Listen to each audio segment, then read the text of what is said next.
আসসালামু আলাইকুম, আশা করি সবাই ভালো আছেন। আজকে চলে এসেছি আরও একটি নতুন ভিডিও নিয়ে। হঠাৎ আমাদের সবার প্ল্যান হলো আজকে রাতে খিচুড়ি রান্না করা হবে, তাও আবার শীতকালের প্রথম সবজি দিয়ে। তাই ছোট মামা বাজারে গিয়ে শীতকালের প্রথম সবজি নিয়ে আসছিল, সাথে ছিল কোমর, পেঁপে, ফুলকপি, সিম এবং লাল শাক। এখানে মরিচ এবং রসুন ভর্তা করানো হচ্ছে শিলপাটায়। এখানে খালা তো আমাদের সাথে খুবই রাগ দেখাচ্ছে, কারণ তাকে পড়তে বলা হয়েছে তাই। এখানে আরও ভর্তা বানানোর জন্য প্রস্তুতি চলতেছে। কালিজিরা ডালা হয়েছে, পেঁয়াজ রসুন মরিচ বাটা হচ্ছে। এখানে ধনেপাতাটাকে হালকা তেলে ভর্তা বানানো হবে সুন্দরভাবে শিলপাটায় বেটে। তারপর এখানে কালিজিরা ভর্তা বানানো হচ্ছে। প্রতিটা ভর্তাই মামি খুব সুন্দরভাবে এবং যত্ন সহকারে বানিয়েছিল।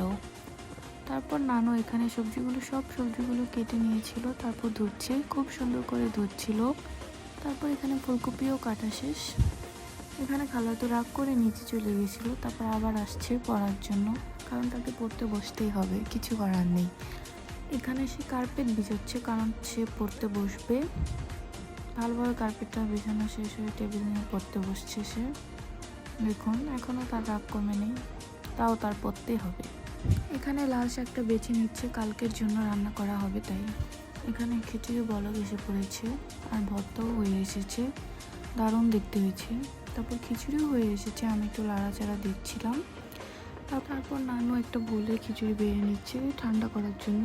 তারপর আমার প্লেট রেডি। নানু সবজির সাথে আবার ইলিশের মাথাও দিয়েছিল, খুবই মজা হয়েছিল। খিচুড়িটা ডিফারেন্ট খিচুড়ি খেলাম, ভর্তাগুলোও একের পর এক খেয়ে দেখলাম, খুবই মজা হয়েছে, ঝাল হয়েছে।